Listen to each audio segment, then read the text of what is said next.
Hello guys, good morning. So, kung hanggang ngayon ay naghahanap pa rin kayo ng future home para sa family nyo or investment na malapit sa Clark, perfect sa inyo ang project na ito. So, ngayon guys, samahan nyo ako. Silipin natin, check natin yung mga model house ni Symphony Homes. Welcome to Symphony Homes.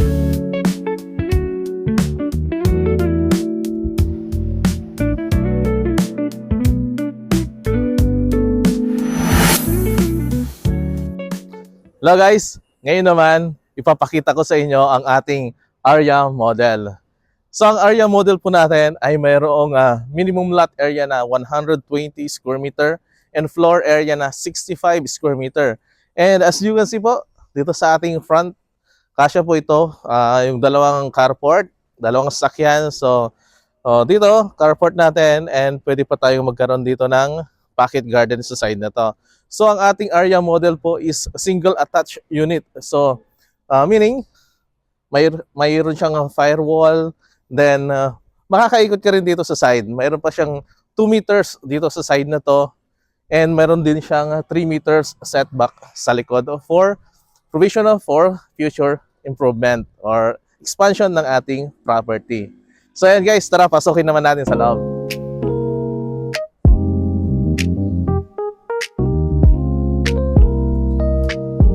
So ayan guys, pagpasok natin dito sa loob ng bahay, bubungad po sa atin ang ating living area. So ayan, maluwag guys, spacious yung kanyang living area. Then, kagandahan dito, nakabukod dito yung ating kitchen. So nandito yung ating kitchen sa side na to. So kasama na po itong natin, na lavabo natin. Then meron siyang cabinet dito sa ilalim. So meron din po tayong space dito for dining area. Kasya po dito yung 4 to 6 seaters na table. So, ganyan po kaluwang ang ating area model. Then, meron na rin siyang lanay dito sa side. So, para meron po tayong access dito sa ating side. So, kung gusto nyong magkape dito sa labas, pwede. Then, meron na rin siyang toilet and bath dito sa first floor. So, ito po yung ating toilet and bath. So ganito po yung kanyang, meron na po siyang bowl, meron pong sink, pero hindi po kasama itong glass sa turnover. So meron na rin siyang shower. Then, kagandahan po natin dito sa ating area model, maluwang po yung kanyang setback. So, meron po itong 3 meters. So yung actual turnover po natin is hindi po kasama itong mga gamit na to. Wala pa siyang lavabo. So open lang po ito.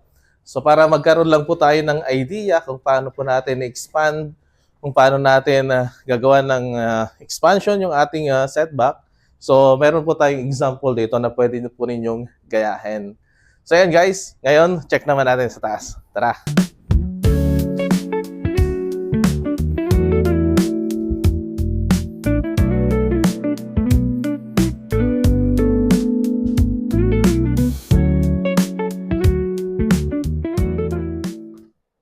So ayan guys, kagandahan din po dito sa ating stairs. Maluwang, kahit magsalubong kayo ng ating member ng family natin, pwede. Hindi siya masikip. Then, high ceiling na rin siya guys. So, pwede nyo lagyan ng chandelier. So ayan, ganda. So pag-akyat po natin dito sa second floor, ito po yung ating magiging first bedroom. So, bali plain lang po kapag i-turn over ang ating unit, no? So, yan, meron na rin siyang window dito sa side. So, meron lang siyang curtain. Then, hindi kasama yung mga cabinets sa actual turnover. So, plain lang siya. Medyo maluwang din. Meron siyang space para sa built-in cabinets natin. May bed. So, perfect po ito para sa ating mga kids, yung room na to. So, ayan guys. So, ngayon, i-check naman yung ating master bedroom. Tara! So ganito kaluwang yung ating master bedroom. So kasya po dito yung king or queen size na bed. Then maluwang din yung kanyang space dito sa side na to. Mayroon pa tayong space provision for built-in cabinets or pwede rin tayong magkaroon ng study table. Kung kayo ay work from home, perfect din po yung side na to. Magkaroon ng table. So, ayan. Then, ang kagandahan po natin dito sa ating master bedroom, mayroon siyang access dito sa ating balcony. So, isa po ito sa nagpaganda dito sa ating area model and sa ating master bedroom. So, mayroon po tayong balcony dito na nasa 1 meter yung kanyang wide. Then, kagandahan, kitang-kita po natin yung ating mga neighbors. So, ayan.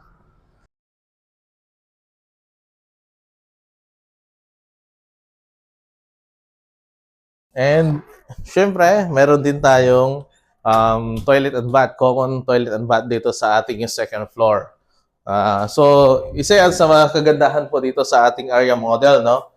So, kapag nasi-CR tayo, hindi na natin kailangang bumaba pa sa first floor. So, meron na pong common CR dito sa ating second floor. Then, and guys, ganyan kaganda ang ating area model dito sa Symphony.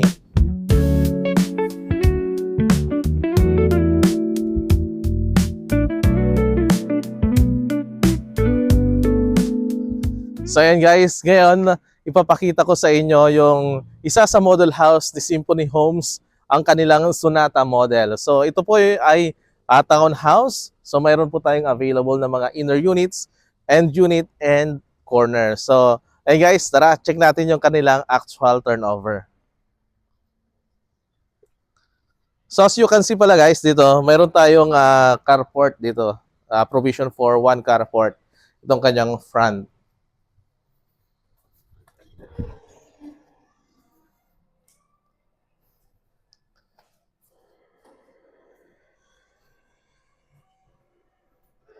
So pagpasok po natin dito sa loob. So ganito po yung actual turnover ni Sonata model natin. So bare po siya. So ganito ang turnover ng Sonata model po natin.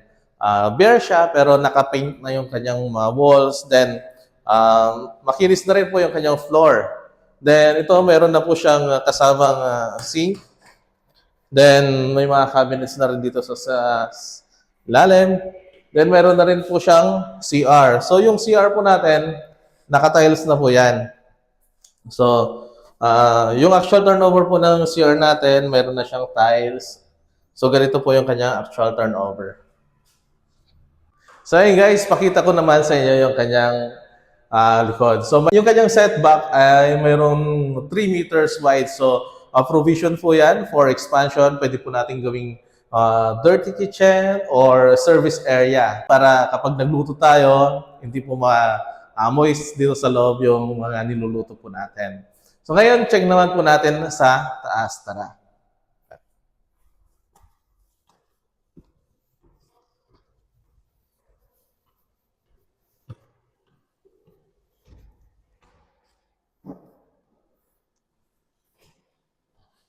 So ayan guys, pag-agyat po natin dito sa second floor, open lang siya. So naka-bare, kasama na tong railings niya, kasama sa actual turnover. Then, ganito naka-paint na rin yung wall.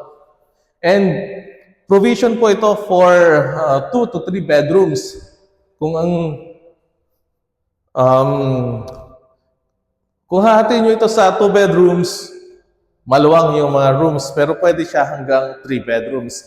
Mamaya i-check po natin yung kanyang dress-up model para makita po natin yung idea, paano natin hahatiin, paano natin i-design yung kanyang second floor. And kagandahan po dito sa ating second floor, slab na po itong kanyang second floor. So sigurado po tayo na matibay yung ating kukuning property.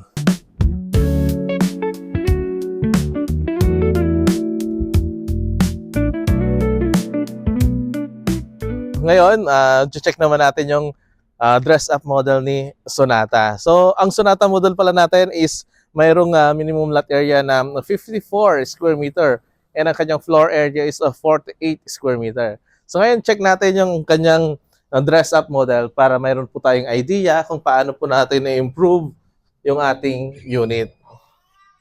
So, ayan guys, pagpasok natin, ang luwang ng kanyang living area. So, 48 square meter lang po ang ating floor area pero kapag na-dress up na siya, kapag naayos na siya, ang luwang-luwang po niyang tingnan. So may dito po yung magiging living area, dito naman yung kanyang magiging dining area. And then yung setback po nila, in-extend po nila dito. So naging kitchen yung kanyang setback. Then dito meron pa rin tayong space for ating service area. So ayan, sinagad po yung ating property dito sa likod. Then, meron pa rin tayong space, open space dito sa labas para sa ating ventilation. So, ayan, meron na siyang service area, meron pa dito pwede nyo po itong gayahin kapag i-improve na natin yung ating unit. So, dito sa first floor natin, syempre, hindi mawawala ang ating toilet and bath. So, ito, pwede nyo rin po itong gayahin. Pero yung actual turnover po nito is plain lang siya. Ayan.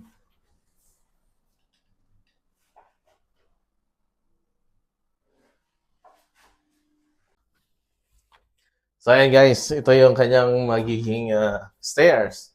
So, naka-improve na to guys. So, dito sa second floor, pwede po natin siyang gawing 3 bedrooms.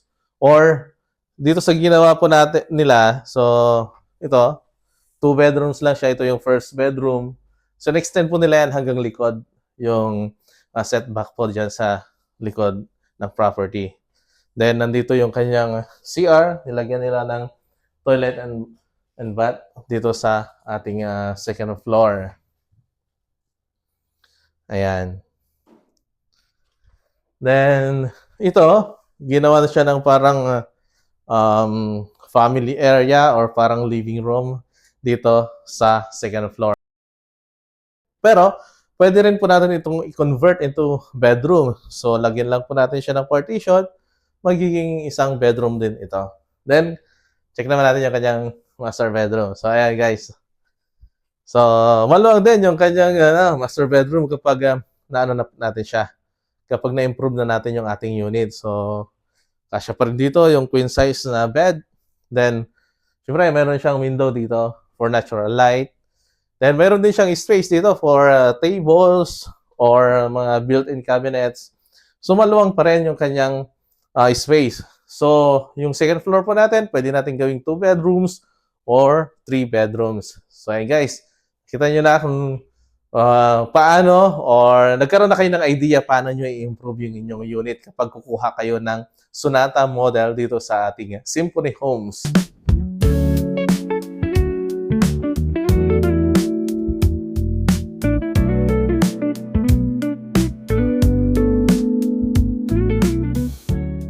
So ayan guys, nakita nyo na ang ating mga model house dito sa Symphony Homes. If you are interested, just dial my number dito sa contact details below para ma-send ko sa inyo yung ating mga updated price and yung ating mga inventory. So again, this is Sunny Casulla from The Forge. Dream home you deserve, people you trust. See you and God bless.